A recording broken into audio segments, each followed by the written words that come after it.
and welcome back to another episode of Undefeated. I'm your host, Bree Franklin, and I am also co-founder, president, CEO of the Prosperity Project. We are back with another episode and so excited to keep these conversations rolling. I just want to shout out everyone who has tuned in so far. We are just that fast already 2 months into the show, which was launched in October of this year, otherwise known as SLAM, Student Loan Awareness Month. Paying homage to those who have been debt constrained previously. As you may be familiar with already, the slogan of this show is lifting the lid on debt constraints to live life beyond limits. And we really take that to heart because we realize that debt is just spiraling out of control in this country. Consumer debt, student loan debt, mortgages, auto debt, you name it. It's becoming quite a crippling subject matter, quite a crippling epidemic, rather, for millions and millions of people across the age, gender, and race spectrum. So we are very excited about continuing these important conversations, bringing to you authentic, relatable stories from people who have overcome debt constraint themselves to just take it to the moon and become wildly financially successful. Today's guest is someone that I've had the very great fortune of meeting a few times over and lightly partnering with through our organization's work.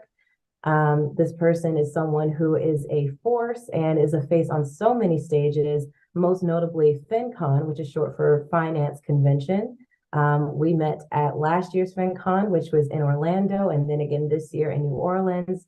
And every single time, it's just been a wonderful getting together, seeing her shine and share her story. So for today's episode, which is called Mastering Holy Matri-Money, we're going to be getting a little bit more into the subject matter of dealing with debt as a couple and what that entails. So to just share with you a little bit about our guest, we've got Ericka Young.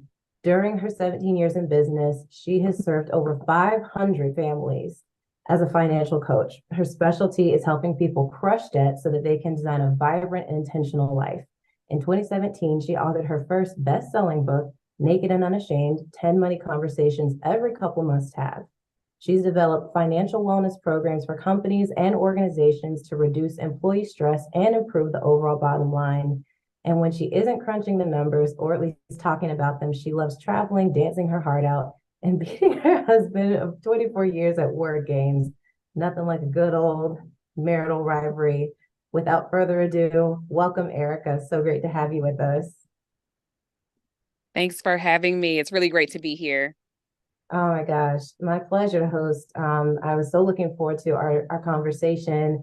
I remember when I ran it by you, I think in September, and you just responded immediately with so much interest. So thank you for jumping at the opportunity. Obviously, I'm quite familiar with your story, your work, your impact. So if you would, in your own words, just share a little bit more about your background, what led you into finance, and the specific niches in which you're making an impact to serve the community. Yeah, awesome. Well, I started in this work because I needed someone like who I am today. Mhm. I had a lot of debt. My husband and I, when we got married together, we had about $60,000 in debt. Most of that was our student loan debt. And we had a couple of babies, and that debt grew because we felt like they needed some more reliable vehicles. And so we went into car debt as well. And so our story in the very beginning of our relationship, when we were early in our marriage and had these little babies, we were working to get out of that. It took us 5 years to climb out of that $90,000 in debt, but we did it. And we firmly believed that if we can change our family tree, that means it financially we can do that as well. And freeing up that cash helped us to start saving money for a few different things. One is I was able to leave my job. And then also just being able to start a business, but also to build wealth long term. And, I just really feel like debt is the thing that keeps us from being able to do that. And so we just figured out what it meant to be a financial team and have continued on that road, honestly, for now 25 years of marriage. And I now do financial wellness programs. I've taken what I've learned as a coach of 18 years and deliver that in a group setting and workplaces to help with productivity, reduce stress, and help employers have better retention rates. And that's exciting. And I also train other coaches so that they can be more effective and connect better with the clients that they serve.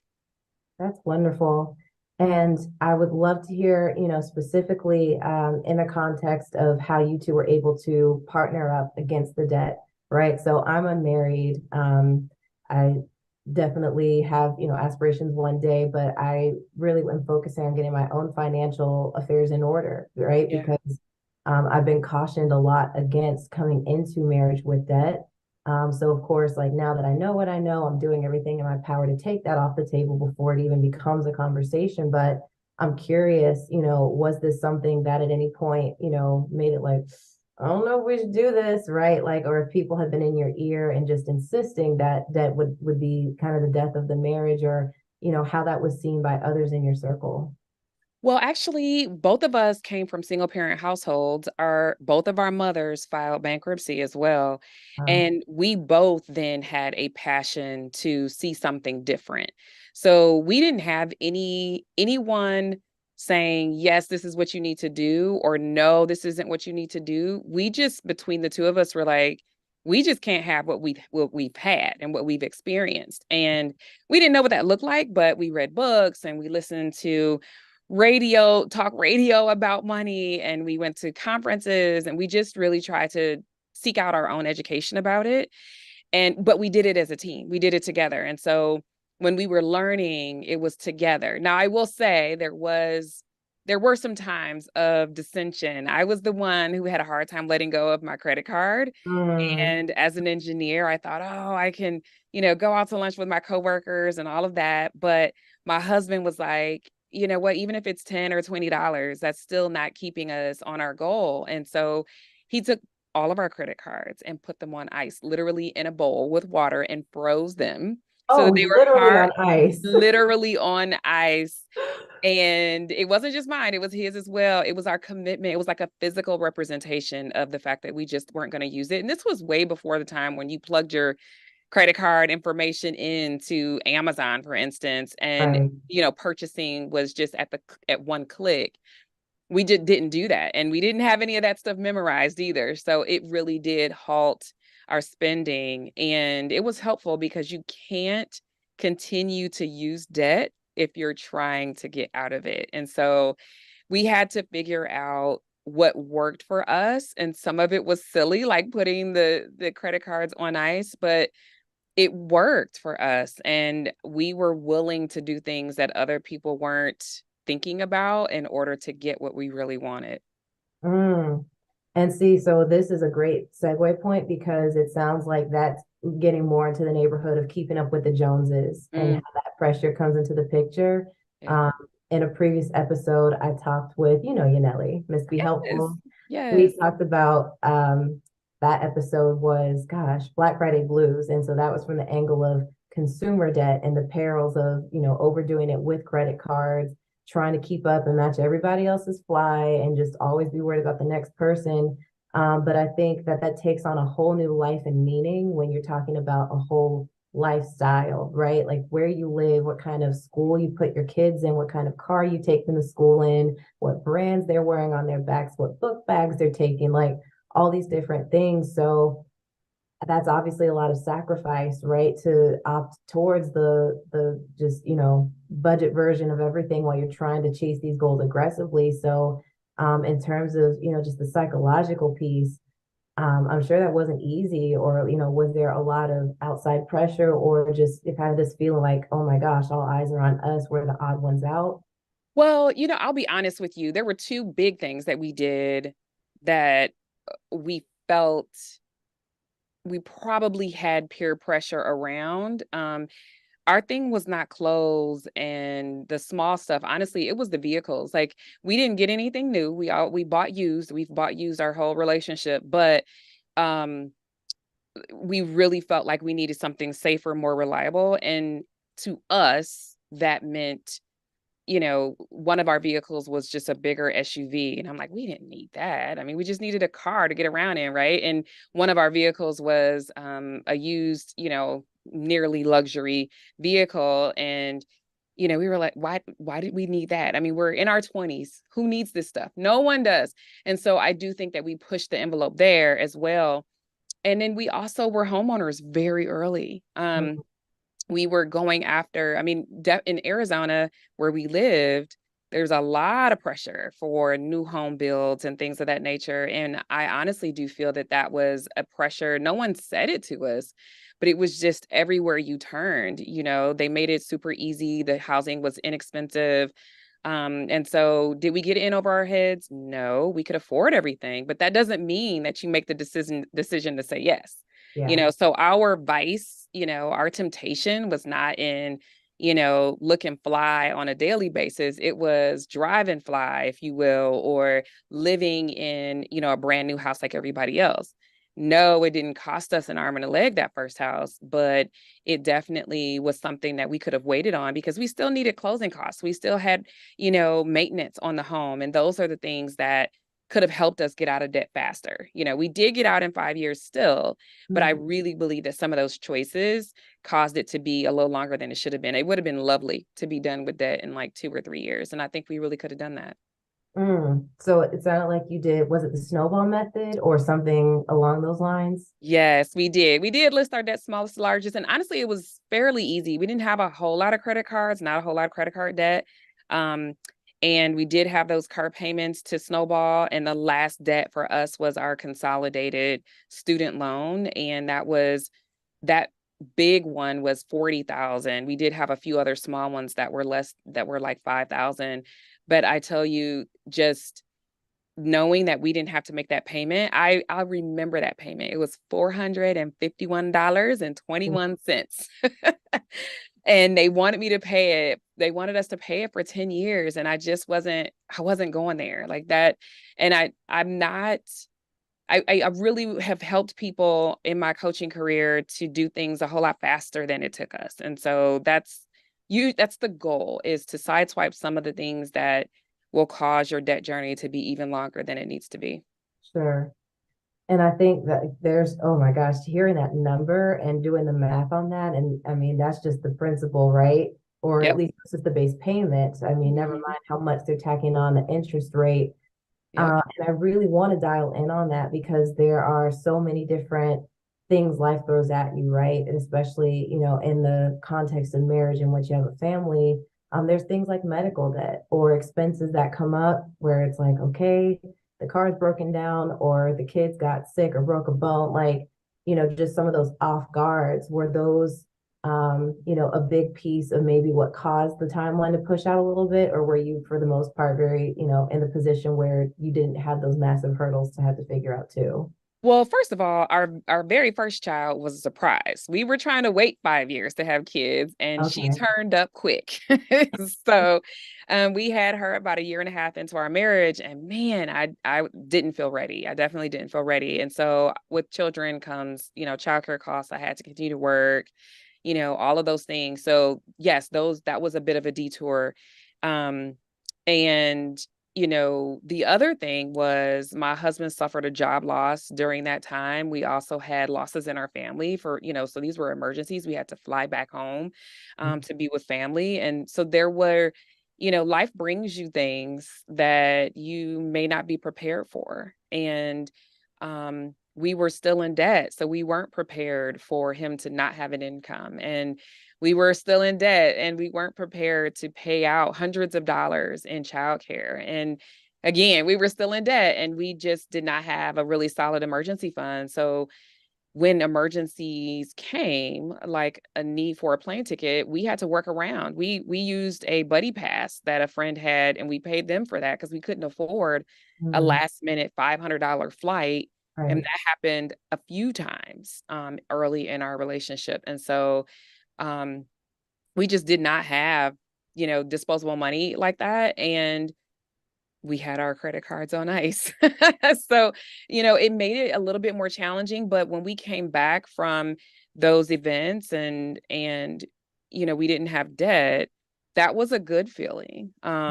So I think there is a trade-off. But yeah, we had our fair share of life giving you lemons and curveballs. And I think everybody does, and it just shows up in a different way. Yeah. Well, I'm very appreciative of the fact that you're basically a living testimony of it can be done because I in my own world, doing this work 24/7 and I'm always researching like the worst of it and I'm hearing about the downsides and the women who haven't been able to marry, start a family, have kids. I started to buy into just this it can't be done, and how I viewed it. So to see that you were able to defy that and like still bring, multiple lives into this world. You're obviously an excellent mom, a great wife. Like you'll make a great team. I love seeing you and your husband at FinCon both years, and you were like, "That's my cheerleader out in the audience." Like building each other up. Obviously, very successful careers, and so clearly, like patience was a big thing in your journey. So, what kept you sane and just like focused on that big picture? Because those things would cause a lot of people to give up and be like, you know what? Like, as Yaneli said, just being hypothetical, like, yes, some people feel like we just weren't dealt the rich people cards and, like conceding and just saying, I quit. What kept you from quitting? Well, when you think about the alternatives, right? So I personally feel like there's two rock bottoms that I just did not want to engage in. One was losing our home, not having a place to live. That's foreclosure was not going to be an option. And having having to actually face bankruptcy because we saw the damage emotionally that does to a parent, for instance, to be able to see that. I was with my mother when she had to sign those papers because obviously childcare, right? And so I really feel like we just knew we didn't want that. And we also were very clear because we came from single parent households that we wanted our relationship to last. And so do we have a perfect relationship? No. Is there a perfect relationship? No. But it's perfect for us and it works for us. And we were really super committed to eliminating as many of the barriers to us being successful as possible. And we knew early that people fight about money and whether they have a lot of it or a little of it. The And number we one cause didn't, for divorce. yeah, it is. Money fights themselves are things that people can't get over because they don't have the tools. We're not taught well enough, in my opinion, before we actually start making money, Mm. how to manage money well. And that is a problem. And I think people go for 10, 20 years, they go for decades without knowing really how to manage money. And we were committed to that. I think I would also be remiss in saying, and if I didn't say that, we have a real faith in God that has helped us to keep perspective. And when things didn't go right, we still had a hope that was beyond ourselves. And that has also been helpful. So do my husband and I always agree? Nope. Even on money matters, no, we don't always agree, but we have worked really hard to understand one another better. And if I can understand why his perspective is different, then that is getting us closer to being in alignment. If he can understand my point of view and authentically say, okay, I get it and I understand where you're coming from, then we can, we can live another day. We don't always need to agree. We just need to be in alignment and know that we're going in the same direction. And we are. We always have been. And so it's worked for us, honestly. 25 years, we're here. Yes, I mean, hallelujah for that. That's a blessing and such a rarity, sadly, these days.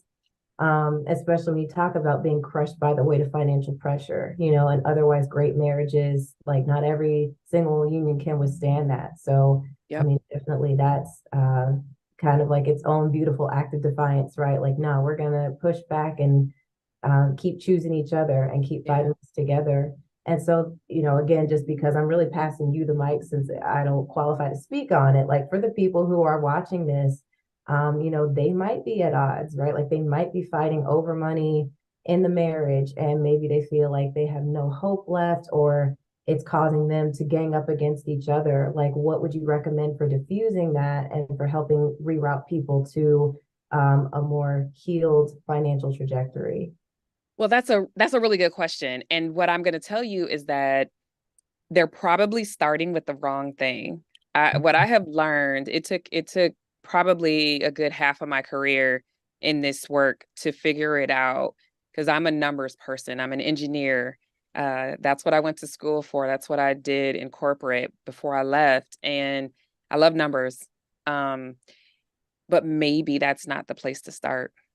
So if you're beginning with a budget, if you're finger pointing about how much debt someone charged up, if you're worried about the spending, maybe let's pause that conversation and go back to your money past and figure out how you got here. So I think some really great questions for couples are, what were you taught about money when you were a child? What did you see in the household around money? What was said to you? um, and start going back into the Rolodex of the things we learned as a kid. I think it is so vitally important for people to realize that it is not, you can't untether your past from where you are today. I mean, you can learn from it. You do not have to repeat it, but if you try and ignore it and act like it doesn't exist and it's not, affecting you, you're missing something huge, in my opinion. And so I would say, make sure that you start the conversation about your money past. And there'll be some really interesting things that come from that. I love it when, people look back and they say, what did my parents, teach me? And one of the things I learned about my husband, and I had to gain this understanding, and it's something that I keep with me routinely, is that he came from a household. He will admittedly say that he was raised in a poor household, Mhm. um, and that they were on aid. And there's an insecurity, and because of that, he just never wants to return. And so for him, he really wants to keep a lot of money in savings. Um, and for me, I'm like, you don't need that much. It doesn't take all that. We don't have to do that. That we're not making enough interest on it. And though my points might be valid, understanding him in a better way helps to reduce that insecurity or that concern about living close to the edge. And Mhm. so so it's not even really compromise, it's giving my husband what he needs for him to be successful in the other financial areas. And that has been helpful. And vice versa for me, he knows that I'm prone because of my upbringing to live on the paycheck, to like live on that edge in terms of the bank account, not necessarily savings, but the bank Right. account. And him knowing that this feast and famine lifestyle was really deeply ingrained in how I lived life, coming up in my house of origin. Like he's like, so let's talk about what's going on with the budget and the account, and I'll do the budget. I'll do all of those things. I know those activities, but as a team, when one of us is off track or having a challenge, we know our history, so we're better able to meet the need of that other person. So I would say for couples, go back in the past first. If the numbers aren't working, if you're disagreeing on the how, let's have a different conversation and start there so you can have a better understanding of that partner that you're with. That is beautifully put. And I think it's just like you said, it's complementary. You're not going to marry your clone. And I don't think anyone really necessarily want that. But it's like it's okay to have differing financial attitudes. And I'm silently absorbing, like, okay, remember this. Like when you do watch it on the aisle, go back to this episode and rewatch it. So to leave, everybody off, because I know we're at time, we always ask our guests to share just some advice and action. So what would your, basically closing words be to sum this up? Well, we didn't touch on this, but I would say, I'm going to say two things. One is have a reality check with your money when you're ready to have that real look at your finances right now. But also, this whole idea of moving to your past and looking at your past is about getting naked with your partner. So honestly, if you are willing, here's the deal: if you're willing to get into bed with this person Mm, and bear this part of yourself, then you must be willing to have an uncomfortable conversation with them about money. And sometimes those conversations start with your money past. So those would be the two things I would tell you to do. And so I usually will always come up with some quick pithy Breeism, but you made this one easy. Mine is listen to Erica. I don't have anything else to add because again, I haven't been there yet, and this has been educational really for me as well. So I really just thank you for bearing, so much and getting into these not always so fun conversations and just being a light to keep inspiring people. It's so clear why you've been selected for the opportunities you have and why you've been our galvanizer at FinCon. I'm excited to see you again at the next one. And for anyone watching, again, FinCon is short for, I think, finance convention, right? Yeah. Well, yeah. Yes. We're the financial content creators. So, Yes. Content, yes. yes. So I mean, we call ourselves money nerds. I believe it's like somewhere close to 1,000 meetings. Actually, we had over 1,500 people this year. Awesome. Yeah. Hmm. It grows every year. So, Yeah, and it's in Atlanta next year, right? it is in Yes. Atlanta. Yep. Whoop, whoop. Whoop, whoop. We're excited. Yes. Well, so I mean, of course, I'm sure we'll be, frequently in touch and hopefully even see each other a time or two before then. But as always, thank you for pouring into the prosperity community and being part of our tribe. Um, Take it easy this holiday season because Lord knows, you deserve a little bit of R&R just to unplug from it all. But thank you for all that you do. Absolutely. Thanks so much for having me. Of course. See you next time.